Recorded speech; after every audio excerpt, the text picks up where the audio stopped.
It is bright and early on a Saturday morning. I got up to do some work on the Dyna, but last night I noticed that there was a crack in the windshield for the Road Glide. It's like every time you get ready to work on one bike, it's like something starts to happen on another bike, and then you end up in that loop of working on two things at one time. So tried to glue this thing. It did not come out the way I wanted it to come out. So it looks like I'm going to be heading up to get another windshield for the Road Glide. Now I got to clean that up a little bit before I get that on, but so I got that going on. Got a few components that came in for the Dyna here. I'm going to need more coffee. It's like a 2-cup coffee day, but I got the light, the custom dynamics, little yellow amber light to come in here. So in the process of mounting that up, I'm going to need to cut the end of this so that I can wire it into the headlight and pull the headlight wiring out here. See if I can get that to come in, and then wire that in so it just comes in automatically when the headlight comes on. So got that going on. Finally got the tank off. Talked to the guy who's gonna, get the dent out of the tank. So dropping that off to him today so that he can get started on getting that together. And with the other lights, the custom dynamic tail lights did come in, so I was able to get those installed. So that's all good to go. I think looking at the orders, I think the seat is probably coming in today. So at least I'll be able to kind of mount that up and see what that looks like. The rest of the stuff, the shots coming back from Legends, won't be until next week. And then I took the tail light in the mount here for the license plate off, because I've got the thrashing hard mounts coming in the bags, and it makes absolutely no sense to tighten that up and then have to take it back loose to put the mounts on and the bags on. So that should come in next week, and we'll get that buttoned up as well. And then a couple more things also, the mounts from K&S Customs to move the gauges up. So obviously I had to take that off when I took the tank off, and I was able to get the gauges out of the mount. I've got a block off kit, a really nice block off kit, because I ordered one that is gloss black, that just fits inside the mounts there. So that's gonna look really good. I like that. I didn't like the way the ABS, the one that covers the whole thing, looks. I think it looks kind of stupid. But gonna move the gauges up, so waiting for that to come in so I can get that started. But this is basically work day, so we'll kind of roll through the Road Glide here. I think if the sun comes out later on today, or I may just have to take the car and go up there, but I want to ride the bike and take it up to the dealership so I can get that thing on. I don't know, I had the 9-inch Clockworks on, and I'm thinking about going with the 6-inch, especially because you can get one that's all black, so instead of just a dark smoke. So I don't know, I'll take a look at it when I get up there and see. The bike's kind of got a blacked out look already. And I got the Santoro red shifter in, and I was looking at some of the Chachos from Santoro, the red ones as well. So I thought about it for a minute and said, what would it look like to throw the red color flare up here? But I don't know. I don't want to, I like the way it looks a little bit, but then again, maybe not. I kind of want to go with just a few aesthetics in the red, and not just like a whole, blown out, looking like a Jolly Rancher bike. So I'll think that through to see what I want to do with that. But, for now, I'm going to go ahead and start working on getting this light done and wired, and make a day of it. So got the light mounted and centered. I kind of balanced it, well, not kind of, I definitely balanced it with the headlight. So I wanted it to kind of project you know, even with the headlight, so I'm not just killing and blinding people when I'm passing by. So I think that's about even. Went ahead and made the cut on the wire. And now it's time to strip this back. And I've already pulled the headlight wire out. And I'm going to tap into this for power.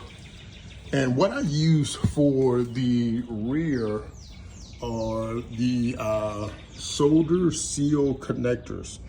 So I found that these are probably, for me, to tap in the wire or join two pieces together, a whole lot easier and cleaner than me trying to just get solder and do it all like that, shrink wrap, because this kind of shrink wraps over the, both sides of the wire for the size. I recommend that. If you're tapping in things, small wire like this, much easier thing. All you really need is a heat gun, low heat, to heat it up, to get the solder to melt so that it joins together. So going to do that, not gonna necessarily film that. All right, so got the first one done. As you can see, got the solder connector put in, the wire stripped back, already heated up. Tip, if you're doing this, if you're installing this light, for the light itself, you want to strip it back a little further because the shielding on this light is pretty thick, and you need to be able to get the light wire wrapped around the headlight wire and then get it into the solder tube. So you need to push it back a little bit further so that that shielding doesn't stop at the beginning of the solder tube, so it fits in. And the other one you don't have to do as bad, coming off the connector here for the light, so that fits in pretty good. But that's what it looks like when you get the solder connector. Gonna go ahead and do the other one, and then we'll test to see how the light looks. All right, so here we go. Got both of them done. Hadn't wrapped them up with tape yet. Just wanted to check it out, test it, make sure that it's working properly. So go ahead and turn the light on, and you got the regular light. All that's working properly. But the turn signals, you turn, pop the high bulb on, there you go. So you got I think it looks really good, as a matter of fact. Gives you a little more visibility, especially, if you need to drive at night, that type of thing. And that's really what I put it on for, is visibility. Obviously it looks great, so, that's one thing, but I want to be able to be seen. But yeah, so that works out really good. Yeah, you gotta know which button you want to press, but works out really good. Comes on when you put the high beams on, looks great. So I got to go ahead and finish buttoning up the getting the heat shrink and tape on.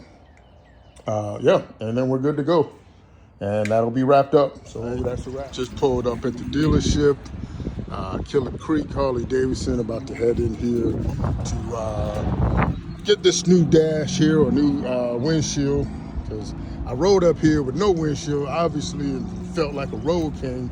Definitely don't want that. So let's see what we can get put on here real quick, and see what we go with and how that's gonna feel going back down the road. Okay, so here we go with the 6-inch. That's the size that originally comes on the bike from the factory. So I rode it before with the factory one on there, and it actually wasn't that bad. I did the 9-inch because I was doing a whole lot of road stuff at that point. I was kind of going to Texas and all of that. Still probably going to do it. The 6-inch wasn't that bad.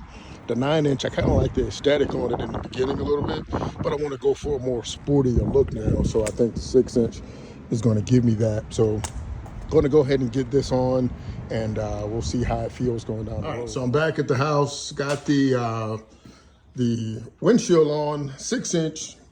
Actually it feels good, especially with, because I had the factory 6-inch on, obviously, for a little while before I went with the 9-inch Clockworks.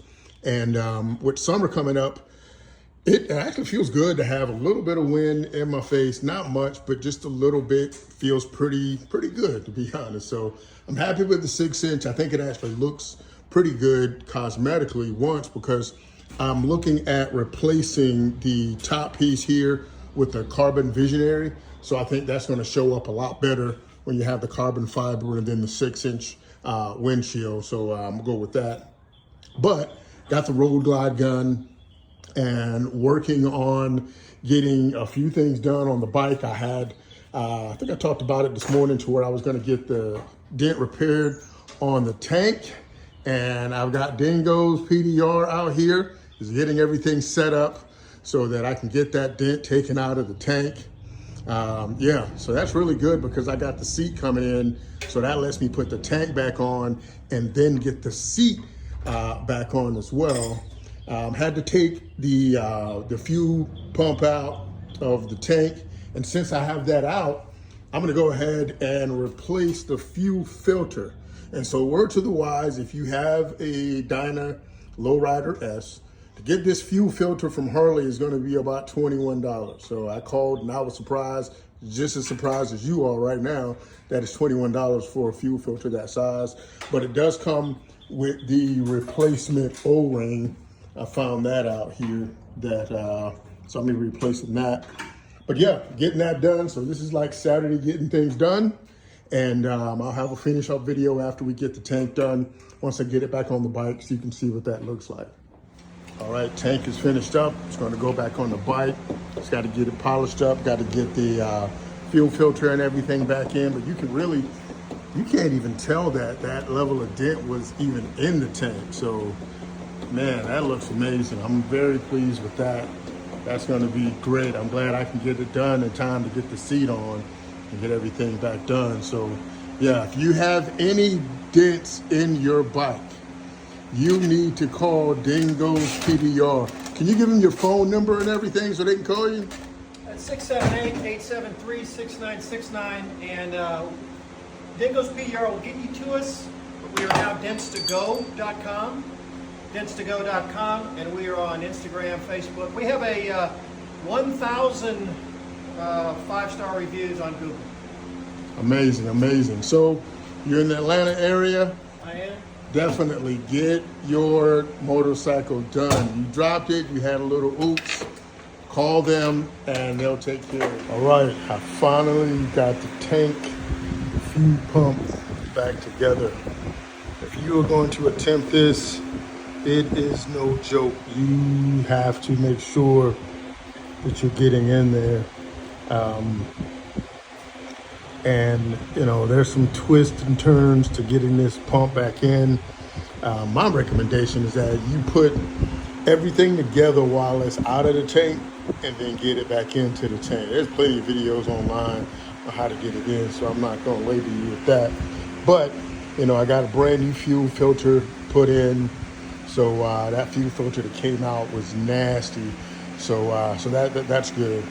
Anyway, about to get everything buttoned back up, get the cover put back on the tank, and then get it back on the bike.